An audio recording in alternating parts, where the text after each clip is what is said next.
ஆஞ்சநேயருக்கு வெற்றிலை மாலை சாத்துறது எப்படி அப்படிங்கிறத பற்றி தான் இந்த வீடியோவில் நம்ம பார்க்க போகிறோம். வாங்க.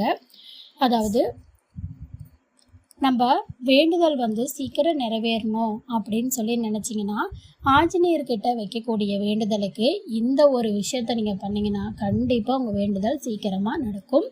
அது என்ன, எப்படி செய்யணும் அப்படிங்கிறத பற்றி விரிவாக தெளிவாக பார்க்கலாம். வாங்க.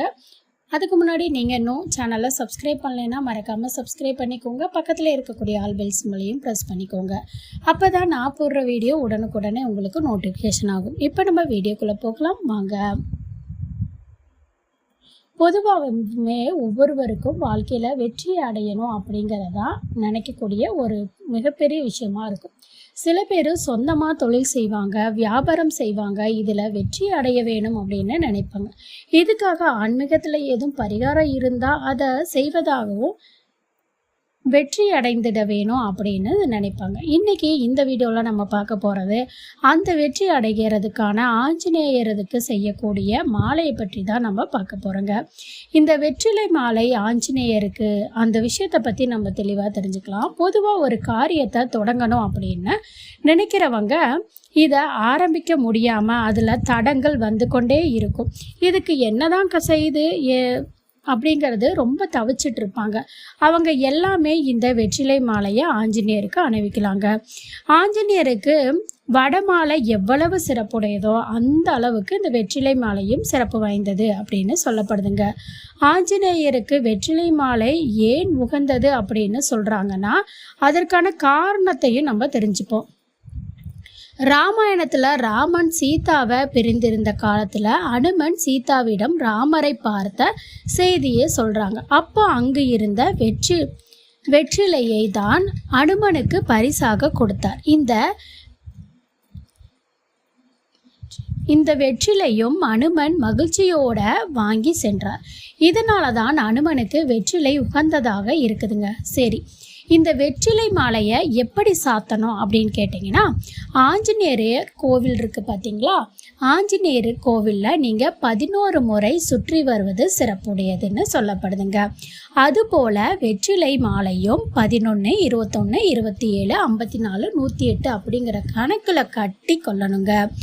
இந்த எண்ணிக்கையில் உங்களுக்கு உகந்த வகையில் உள்ள எண்ணிக்கையில் மாலையை கட்டிக்கோங்க.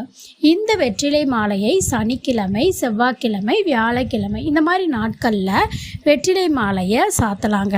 முக்கியமாக அமாவாசை, பௌர்ணமி நாட்களில் வெற்றிலை மாலையை சாத்துறது ரொம்ப சிறப்பானதாக இருக்குங்க. சரி, இந்த வெற்றிலை மாலை சாத்துறதுனால என்ன நன்மைகள் அப்படிங்கிறதையும் நம்ம தெரிஞ்சுக்கலாங்க.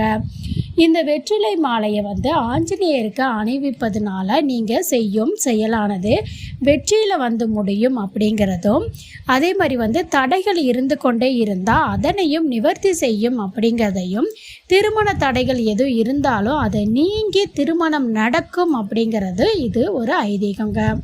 அதே மாதிரி நம்ம இந்த வெற்றிலையை பூஜை அறையில், நம்ம வீட்டு பூஜை அறையில் எப்படி பயன்படுத்தணுங்கிறதையும் தெரிஞ்சுக்கோங்க. எப்போதுமே பொதுவாக எந்த ஒரு சுப அசுப காரியமாக இருந்தாலும் அதில் முதல்ல வைக்கப்படும் வெற்றிலை பாக்குதாங்க.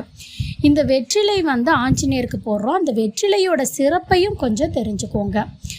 நம்ம ஜாமான்லாம் வாங்கும்போது மற்ற ஜாமான்களை மறந்தாலும் இந்த வெற்றிலை பாக்கை மட்டும் என்றைக்குமே மறக்காமல் முதல்ல வெற்றிலை பாக்கு கொடுங்க அப்படின்னு கேட்பாங்க. அந்த அளவுக்கு வெற்றிலை பாக்கு பூஜைக்கு முக்கியமான பொருளாக இருக்குது. அப்படி முக்கியத்துவம் வாய்ந்த இந்த வெற்றிலையை பூஜையில் எப்படி வச்சு வழிபடணும் அப்படின்னா பல பேரும் குழம்பிட்டுருக்காங்க. அதனால் உங்கள் குழப்பத்தை தீர்க்கறதுக்கு தான் இந்த வீடியோவிலேயே நான் உங்களுக்கு இந்த வெற்றிலையோட சிறப்பை பற்றியும் பூஜையில் பயன்படுத்தக்கூடியதை பற்றியும் நான் உங்களுக்கு விரிவாக தெளிவாக சொல்கிறேங்க. பூஜை அறையில் இந்த வெற்றிலையை எப்படி வைக்கணும் அப்படின்னா, பூஜை அறையில் வெற்றிலையானது கடவுளை பார்த்த மாதிரி வைக்கணுங்க. அதாவது கடவுளுக்கு வாழை இலை எப்படி வைப்பீங்களோ அதே போல தான் வெற்றிலையையும் படைக்கணுங்க. அதாவது வெற்றிலையின் நுனிப்பகுதி தெற்கு பார்த்தவாறு இருக்கக்கூடாதுங்க. பூஜையோட வெற்றிலை வைக்கும்போது 4 வெற்றிலையையும் 2 பாக்கையும் வைக்கிறது நல்லதுங்க. 2 வெற்றிலையும் வைக்கலாம். அப்படி நீங்கள் 4ற்கு மேலாக வெற்றிலை வைக்க விரும்பினீங்கன்னா வெற்றிலை கவுளியாக வையுங்க. அது நீங்கள் துக்க காரியத்துக்கு வெற்றிலையை பயன்படுத்துகிறீங்க அப்படின்னா ஒரு வெற்றிலை ஒரு பாக்கு மட்டும்தான் பயன்படுத்தணும். அதாவது ஒற்றைப்படை எண்ணில் பயன்படுத்தணும். ஆன்மீகத்தின்படி இந்த வெற்றிலை பாக்கில் முப்பெரும் தேவியர்களும் வாசம் செய்கிறாங்கங்க. அதாவது வெற்றிலையில் சரஸ்வதி, மகாலட்சுமி, பார்வதி இருக்கிறாங்க. முப்பெரும் தேவிகள் இருக்கும் அனைத்து இடங்கள்லையும் முப்பெரும் தேவர்களும் இருப்பாங்க.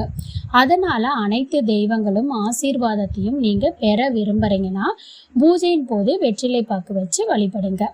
அதே மாதிரி தேங்காய் வைக்கிறீங்க அப்படின்னாலும் பூஜையில் தேங்காய் உடைச்சி வைக்கும்போது தேங்காயின் மேல் பகுதி கண் உள்ள பகுதி இருக்குது பார்த்தீங்களா, அது கடவுளுக்கு வலது பக்கமும் தேங்காயின் அடிப்பகுதி கடவுளுக்கு இடது பக்கமும் வைக்கணும். அதே நீங்கள் தண்ணீர் வைக்கிறீங்க அப்படின்னு வச்சுக்கோங்களேன், பூஜை அறையில் பஞ்ச பாத்திரத்தில் தண்ணீர் ஊற்றி வச்சு வழிபடுவது வழக்கம். அப்படி நீங்கள் தினமும் விளக்கேற்றி வழிபடும் போது அந்த தண்ணீரை செடிகளில் ஊற்றி மீண்டும் பஞ்ச பாத்திரம் முழுவதும் நிரப்பி வைக்க வேணும். அதே மாதிரி இந்த வெற்றிலை பற்றி இன்னொரு முக்கியமான ஒரு தகவலையும் நான் சொல்கிறேன். இது நாங்கள் ஃபாலோ பண்ணிட்டு வர்றது.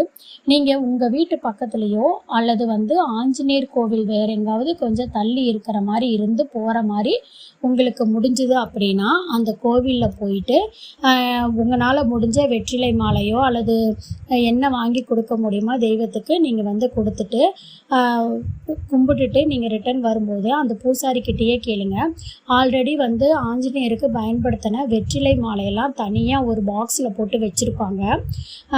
அதை நீங்கள் கேட்டு அதிலிருந்து ஒரு மாலையை வாங்கிட்டு உங்களுடைய நிலவாசல் இருக்குது பார்த்தீங்களா, அதில் நீங்கள் எப்போதுமே இந்த மாயிலை தோரணம்லாம் நம்ம கட்டுவோம் இல்லைங்களா, அந்த மாதிரி இந்த வெற்றிலையையும் நீங்கள் மாயிலை தோரணமாட்ட கட்டிடுங்க. கட்டி இதை அப்படியே விட்டுருங்க. இது அழுகி போகாது, காஞ்சி தான் போகும் வெற்றிலை. நீங்கள் மறுபடியும் அடுத்து வெற்றிலை மாலை கிடைச்சி கொண்டு கட்டுற வரைக்கும் கூட அப்படியே இருக்கலாம், தவறு எதுவும் கிடையாது. இல்லை கழட்டி போடுறதுனாலோ யாரும் கால்படமோ படாத இடத்துல செடிகளில் மரங்களில் அந்த மாதிரி தூக்கி போட்டுருங்க. குப்பைகளில் கண்டிப்பாக போடக்கூடாது.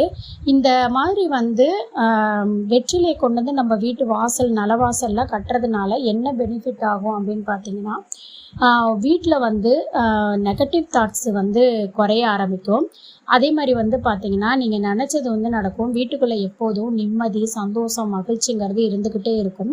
பண வரவு இருந்துக்கிட்டே இருக்கும். அதே மாதிரி உங்கள் வீட்டுக்குள்ளே யார் வந்தாலுமே ஒரு தப்பான தாட்ஸோடு வந்தால் கூட அவங்க மைண்ட் செட்டு மாறி உங்களுக்கு நல்லது தான் அவங்க நினைக்கிற மாதிரி இருக்கும். அதனால் இந்த மாதிரி ரெகுலராக பண்ணுங்க. முடிஞ்ச அளவுக்கு உங்களுக்கு நல்லதொரு மாற்றம் அப்படிங்கிறது கிடைக்கும்.